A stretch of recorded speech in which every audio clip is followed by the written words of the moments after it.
देखिए, mean deviation के बाद अब अगला चीज होगा आपका स्टैंडर्ड डेविएशन।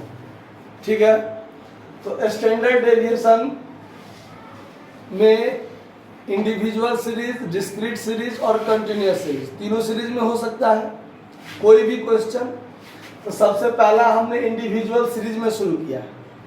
तो जैसे सबसे पहले मीन डेविएशन आप देखें कि मीन डेविएशन माध्य, माध्यिका और बहुलक तीनों चीज से निकलता है, लेकिन स्टैंडर्ड डेविएशन जो आपका निकलेगा वो सिर्फ और सिर्फ माध्य से निकलेगा, माध्यिका या बहुलक से नहीं निकलता है, वो सिर्फ माध्य से निकलता है। तो किसी भी सीरीज में सवाल पूछेगा, सबसे पहला काम होगा आपका माध्य निकालना। क्या निकालना?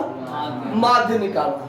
जैसे आप माध्य से मीन डेविएशन निकाले हैं, जहां तक निकाले हैं, जैसे आपने dx तक निकाला ना, x में से x डैश घटा के dx निकाला ना, चाहे इंडिविजुअल में हो, डिस्क्रीट में हो, चाहे कंटिन्यूअस में हो, इतना काम इसमें भी करना है। उसके आगे थोड़ा सा और बढ़ना पड़ेगा।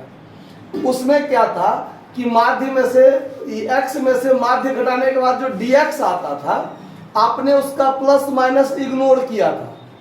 इसमें आपको प्लस माइनस इग्नोर नहीं करना है, प्लस में आएगा तो प्लस में रखना है, माइनस में आएगा माइनस में रखना है। उसके बाद जब dx निकल जाएगा तो अगला कॉलम उसका स्क्वायर करना पड़ता है, डी स्क्वायर एक्स, यानी dx वाला जो कॉलम होगा उसका स्क्वायर करना पड़ेगा। ठीक है, तो इंडिविजुअल सीरीज में तो f है नहीं, तो सीधे डी स्क्वायर एक्स तक हम लोग चलेंगे। डिस्क्रीट में और कंटिन्यूअस में क्या होता है? f भी होता है। तो डी स्क्वायर एक्स को f से गुना करके f डी स्क्वायर एक्स तक जाना पड़ेगा, लेकिन इंडिविजुअल में f नहीं है, तो सिर्फ dx, उसके बाद डी स्क्वायर एक्स वाला काम होगा। तो देखिए, ये आपका इंडिविजुअल सीरीज में है, 47 नंबर क्वेश्चन है। सवाल में अगर ये आपको आरोही क्रम में सजा हुआ नहीं है तो आप सजा लीजिए, क्योंकि अच्छा रहेगा, कभी कोई समस्या नहीं होगा। क्योंकि माध्य से है, तो माध्य से है तो माध्य के लिए आरोही क्रम सजाना कोई जरूरी नहीं है। माध्य निकालने के लिए आरोही क्रम सजाना कोई जरूरी नहीं है, जैसे है सब ठीक है। लेकिन आपको आगे कहीं किसी चीज में दिक्कत नहीं हो, इसीलिए आरोही क्रम में आप सजा करके तब बनाइएगा। जैसे कि हमने ये आरोही क्रम में सजा दिया है, 110, 115, 120 दो बार है, 121, 122, 125, 126, 131, 140। इसमें f नहीं है, क्योंकि इंडिविजुअल सीरीज में f नहीं होता है। तो अब आगे का काम क्या होगा? तो सबसे पहला काम होगा, यहीं पर निकालते हैं, माध्य बराबर सिग्मा x बट्टा n, ये तो होगा। तो सिग्मा x, आप इस टोटल को यदि जोड़ते हैं तो टोटल जोड़ के कितना आया है? जोड़े हैं तो जोड़िए फटाफट, कितना होगा? 6 1 7 7 5 12 12 2 14 1 15 15 5 20 के 0 हाथ में 2 4 3 7 2 9 9 6 15 15 6 21 21 और 2 23 के 3 हाथ में 2 3 4 5 6 7 8 9 10 11 12 1230 है नहीं हो। ठीक से जोड़िए एक बार। 131 973। इस टोटल को जोड़िएगा तो गुना कैसे होगा? गुना उना कर दिए का इसमें, देखिए तो ठीक से आप लोग। 1230 आया है हमको जोड़ के, और ये टोटल आइटम है 1 2 3 4 5 6 7 8 9 10, 10 को है। गलती को दीजिए, बट्टा में 10 कर दीजिए, ये से ये कट गया। माध्य बराबर कितना आया है? 1104 आला डेढ़ का। ठीक से जोड़िए, हाँ 1230 ही आएगा जोड़ के। माध्य का आंसर 123 हमको मिल गया, तो हम सही हैं। आया बात समझ में? हाँ, आप लोग आगे देख लीजिए। अब ध्यान दीजिए, माध्य बराबर 123 आ गया, माध्य बराबर 123 आ गया। अब अगला काम क्या होगा? देखिए, माध्य बराबर 123 लिख लीजिए, और x में से x डैश घटाइए तो बराबर में dx आएगा। आया बात समझ में? देखिए, जैसे हम लोग ऐसे करके प्लस माइनस इग्नोर का चिन्ह देते थे मोड का, वो नहीं देंगे हम लोग, ठीक है। अब 110 में से 123 घटाएंगे तो माइनस में 13 आएगा, आएगा माइनस में। 115 में से 123 घटाएंगे तो माइनस में 8, यहाँ माइनस में 3, यहाँ भी माइनस में 3, फिर यहाँ माइनस में 2, माइनस में 1। अब यहाँ से आएगा 2, 3, फिर 8 और फिर 17 आएगा प्लस में।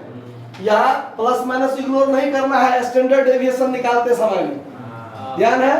अब अगला कॉलम बनेगा डी स्क्वायर एक्स, क्या बनेगा, यानी ये जो dx कॉलम है इसका स्क्वायर करना है, क्या करना है, स्क्वायर करना है। तो -13 का स्क्वायर करेंगे तो 13 13 169 होता है और माइनस का चिन्ह प्लस में चला जाए, आया बात समझ में। फिर 8 8 64, 3 3 9 9 4 1 4 9 64 और 17 17 को गुना करेंगे तो 200 कितना होता है, 89। एक बार गुना करके देख लीजिए, आया बात समझ में। अब इसका टोटल करना है, अब इसका टोटल करना है। देखिए स्टैंडर्ड डेविएशन को हम लोग ऐसे लिखते हैं, जैसे आप तौथो दधो वाला 9 ऐसे लिखते हैं ना, तो ये नहीं दीजिएगा, खाली डंडा बगल से क्या कर लीजिएगा, हटा लीजिएगा, ये हो जाएगा आपका स्टैंडर्ड डेविएशन। और स्टैंडर्ड डेविएशन के आगे में ऐसा चिन्ह देने की कोई जरूरत नहीं है। क्यों नहीं है, क्योंकि स्टैंडर्ड डेविएशन जो है वो सिर्फ और सिर्फ माध्य से ही निकलता है। आया बात समझ में।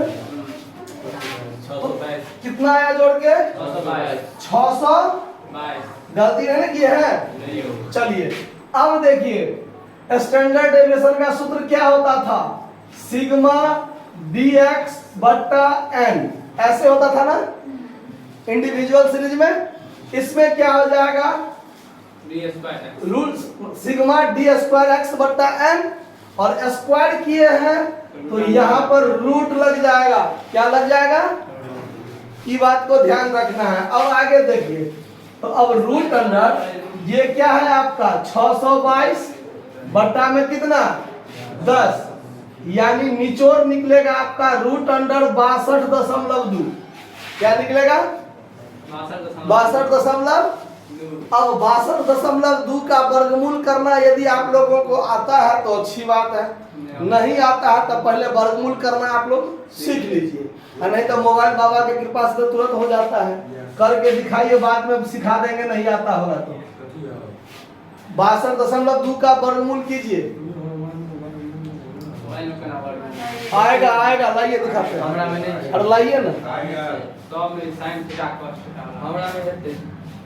कोई इसका दूसरा चिन्ह नहीं दिया हुआ इसमें,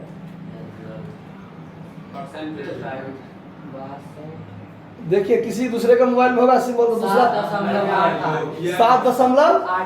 7.88, इसका वर्गमूल आया 7.88। देखिए स्टैंडर्ड डेविएशन का आंसर मिला 7.88, 7.84 है, तो कहीं गलती नहीं ना किए हैं, सो देख लीजिए प्रोसेस यही है। इसका यदि जोड़ में गलती नहीं किए हैं तो ठीक, इसका स्क्वायर में गलती नहीं किए हैं तो ठीक, कहीं मिस्टेक किए हैं तो आप लोग चेक कर लीजिए, या वर्गमूल देने में गलती किए होइएगा, तो अगर वो सही है तो ये आंसर भी सही है, ठीक है। और सवाल में देखिए कोफिशिएंट भी कहता है निकालने, कोफिशिएंट ऑफ स्टैंडर्ड डेविएशन, तो इसके लिए सूत्र होता है स्टैंडर्ड डेविएशन बट्टा माध्य, स्टैंडर्ड डेविएशन बट्टा माध्य। तो आपका स्टैंडर्ड डेविएशन 7.88 अब बट्टा में माध्य कितना है 123, तो 7.88 में 123 से भाग दीजिए, 0.064, तो ये आपका आंसर हो गया। यदि आंसर परसेंटेज में हो तो गुना 100 कर दीजिएगा। आया बात समझ में, समझ में आया बात। नहीं समझ में आया? पहला आंसर 0.063 है। हाँ तो 0.6 आया है ना, तो दशमलव के बाद कुछ का हेरफेर हो सकता है आंसर में। आप प्रोसेस सही रखिए, बनाने का तरीका जो है वो सही रखिए, बाकी दशमलव के बाद ठीक 1-2 अंक तक मिल सकता है। उसके बाद यदि थोड़ा बहुत का अंतर है तो वो बात माइनर बात है, उसको इग्नोर करके चलिए। खाली प्रोसेस में कहीं गलती नहीं कीजिएगा, जो ये प्रोसेस है। आया समझ में? कोई दिक्कत? धन्यवाद, नोट कर लीजिए।